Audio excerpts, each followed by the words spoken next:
नमस्कार रसिक प्रेक्षक हो, मी अर्चना रवींद्र शिर्के माऊली कथाकथनमध्ये तुमचं पुन्हा एकदा स्वागत करते. आपण ऐकत आहोत थैलीभर गोष्टी. लेखिका आहेत सुधा मूर्ती आणि अनुवाद केला आहे लीना सोहोनी यांनी. कथेचं नाव आहे साक्षीदार. रामचंद्र आणि रमा हे एक वयोवृद्ध जोडपं होतं. दोघेही काबाड कष्ट करत आपलं स्वप्न पूर्ण करण्यासाठी पैसे साठवत. भगवान विश्वनाथाच्या दर्शनाला जाण्याची त्यांची इच्छा होती, पण गरिबांच्या दृष्टीने ही गोष्ट तशी कठीणच होती. अशी काही वर्ष लोटली. आता त्यांच्याकडे पुरेसे पैसे जमा झाले होते. त्या पैशात त्यांना तीर्थयात्रा करणं आता शक्य होतं. प्रवास खूप लांबलचक आणि खडतर होता. वाटेत चोरा चिलटांचं भय होतं. इतर लोकांनी त्यांना या गोष्टीची आधी कल्पना दिलेली होती. त्यामुळे आपल्या जवळच्या चीज वस्तू आणि विशेषतः पैशांची पुरचुंडी ते अत्यंत काळजीपूर्वक सांभाळून चालले होते. त्यांनी जवळचे सगळे पैसे मुद्दामच एका जुन्या मळक्या कापडात गुंडाळून ठेवले होते, कोणाला संशय येऊ नये म्हणून. काशीच्या वाटेवर त्यांना सौवीरा नावाचं गाव लागलं. या गावातील धर्मशाळेत राहण्याची चांगली सोय होती असं त्यांनी ऐकलं होतं. मग रात्री मुक्काम त्या धर्मशाळेत ठोकायचा असं त्यांनी ठरवलं. कामेश हा त्या धर्मशाळेचा व्यवस्थापक होता. तुम्ही येथील तिजोरीत तुमच्या जवळच्या चीजवस्तू ठेवा आणि नंतर जेवणापूर्वी अंघोळ वगैरे करून घ्या असं त्याने त्या जोडप्याला सुचवलं. पण त्या जोडप्याला ती गोष्ट मान्य झाली नाही. रामचंद्र अंघोळीला गेला तेव्हा रमा आपल्या हातातील मळकं गाठोडं घट्ट पकडून बसून राहील. रामचंद्र परत आल्यावर त्याने त्या गाठोड्याचा ताबा घेतला व रमाला स्नान उरकण्यास सांगितलं. त्यानंतर दोघांनी रात्रीचे जेवण घेतलं. जेवणानंतर कामेशशी थोड्या गप्पा मारल्या आणि नंतर आपल्या खोलीत निघून गेले. रामचंद्राला आपल्या पैशांच्या पुरचुंडीची इतकी काळजी होती की तो ती रात्रभर उशाखाली घेऊन झोपला. रमाने आपलं गाठोडं उशाला घेतलं. दोघंही लांबच्या प्रवासाहून थकून आल्यामुळे त्यांना ताबडतोब झोप लागली. सकाळी उठल्यावर त्यांना चांगलं ताजंतवानं वाटलं होतं. उठल्याबरोबर त्यांनी आधी आपली पैशांची पुरचुंडी चाचपून पाहिली. पाहतात तो काय, पुरचुंडी गायब. कामेश आणि त्याची पत्नी कामिनी हे धूर्त जोडपं होतं. रामचंद्र आणि रमा सतत आपल्या जवळची पुरचुंडी आणि गाठोडं सांभाळत बसले आहेत हे पाहून त्यांना संशय आला होता. ज्या अर्थी हे दोघं आपले सामान कुठंही सोडून जाण्यास तयार नाहीत, त्या अर्थी त्यात काहीतरी किमती ऐवज असणार हे त्यांनी ओळखलं होतं. रामचंद्र आणि रमा जेव्हा आपल्या खोलीत गेले तेव्हा बाहेरून कामेश आणि कामिनी यांनी खिडकीच्या फटीतून चोरून त्यांच्या सर्व हालचाली पाहिल्या होत्या. रामचंद्रने आपल्या उशाखाली काहीतरी लपवून ठेवल्याचं त्यांच्या लक्षात आलं होतं. मध्यरात्री बिचारे वृद्ध पती पत्नी थकून भागून झोपले होते. चांगले घोरतही होते. तेव्हा कामेश आणि कामिनी यांनी डाव साधला. मांजरांच्या पावलांनी येऊन त्यांनी ती पैशांची पुरचुंडी लांबवली. पुरचुंडी कुठेच सापडत नाही हे पाहताच रामचंद्र आणि रमा हताश होऊन मोठ्यांदा शोक करू लागले. आता आपल्याला काशी विश्वेश्वराचं दर्शन कसं होणार या विचारांनी त्यांना रडू कोसळलं. काही काळाने शांत झाल्यावर त्यांनी नीट विचार केला. धर्मशाळेत तर आपल्याखेरीज आणखी कोणीही यात्रेकरू उतरला नाही. मग आपली पुरचुंडी गायब झाली कशी? ती दोघे कामेशकडे गेले आणि त्यांनी तक्रार नोंदवली. हे पहा, तुमच्या इथे आमचे पैसे हरवले. कामेश म्हणाला, त्याला मी काय करू? तुम्हाला असं म्हणायचंय का की मी ते पैसे चोरले? आमची ही धर्मशाळा चांगली नावाजलेली आहे. त्यावर उगाच कलंक लावू नका. तुम्ही आपले निघून जा बघू. पण मी माझी पैशांची पुरचुंडी रात्री माझ्या उशीखाली ठेवून झोपलो होतो. अशी कशी गायब झाली ती? रामचंद्र म्हणाला. कामेश काही ऐकून घेण्यास तयार नव्हता. अखेर दोघं आपल्या कपड्यांचं गाठोडं आणि फराळाचा डबा घेऊन बाहेर पडले. पण आता जायचं तरी कुठे त्यांना काही कळेना.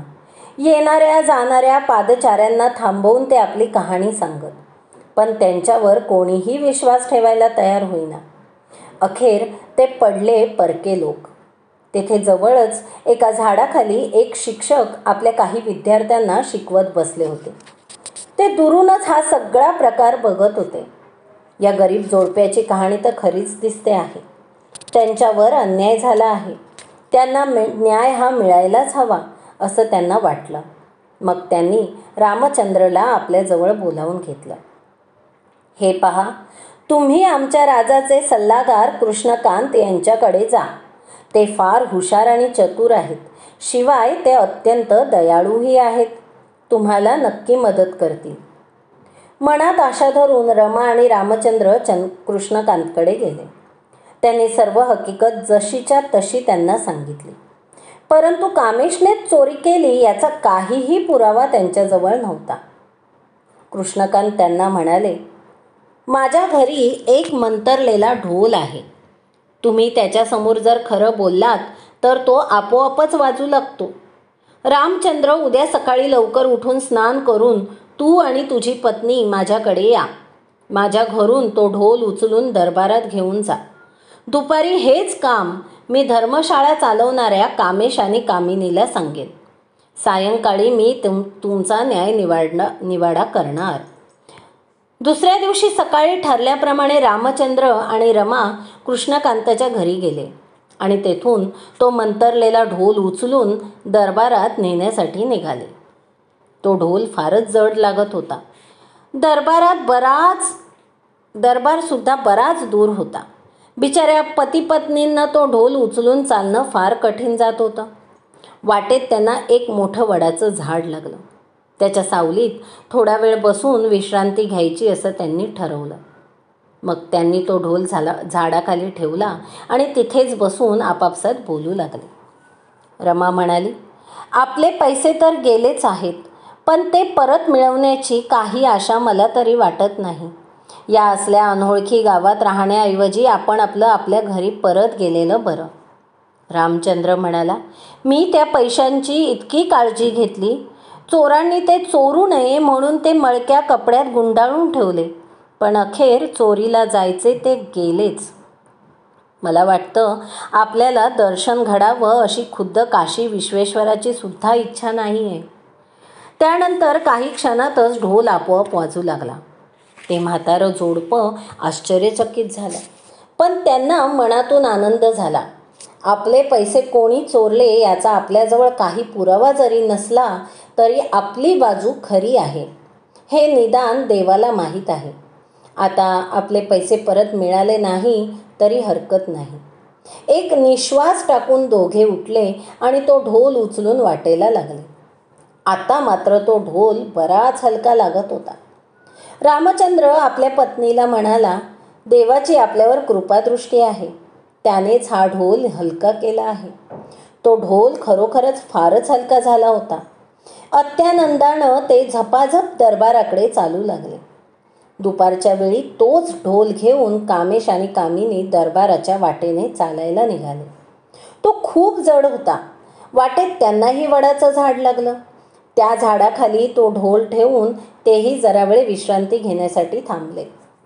कामिनी आपल्या पतीला दूषणं देऊ लागली.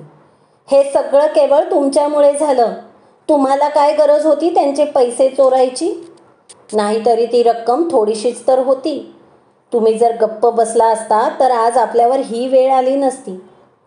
त्यावर कामेश रागाने म्हणाला, पण दरवाजा तर तूच उघडलास आणि मला ती पुरचुंडी बाहेर आणायलाही तूच मदत केलीस ना. जोपर्यंत आपण या संकटात सापडलो नव्हतो तोपर्यंत तुला ते पैसे हवे होते. आता मात्र तू मलाच दोष देतेस. तुझ्यामुळे मला हा जड ढोल उचलून चालवावं लागतंय. आपला नवरा एवढा चिडलाय आणि आपल्याला रागावतोय असं पाहून कामिनीने विषय बदलला. काय हो, या ढोलाला खरंच काही समजत असेल का? तो सत्य समजल्यावर वाजू लागत असेल का? हा शुद्ध मूर्खपणा आहे, कामेश म्हणाला. तो असं म्हणत असतानाच कृष्णकांत त्या ढोलातून बाहेर आले आणि म्हणाले, तुमच्या चोरीचा साक्षीदार मीच आहे. तुमचं दोघांचं बोलणं मी ऐकलंय. मला सगळं कळलंय. आज सकाळी रामचंद्र आणि रमा जेव्हा हा ढोल घेऊन चालले होते तेव्हा सुद्धा मीच या ढोलात बसलो होतो. त्या दोघांचं संभाषणही मी ऐकलं. ते दोघं खरं बोलत आहेत अशी माझी खात्री पटल्यावर मी त्या ढोलातून उतरलो. आता तुम्हाला केवळ चोरलेले पैसेच परत करावे लागतील असं नाही, तर त्या चोरलेल्या रकमेच्या तिप्पट नुकसान भरपाई म्हणून भरावी लागेल. रामचंद्र आणि रमा यांना अखेर न्याय मिळाला व ते आपल्या यात्रेला निघाले. ही कथा जर तुम्हाला आवडली असेल तर माझ्या माऊली कथाकथन ह्या चॅनलला लाईक करा, शेअर करा आणि सबस्क्राईब करायला विसरू नका. धन्यवाद.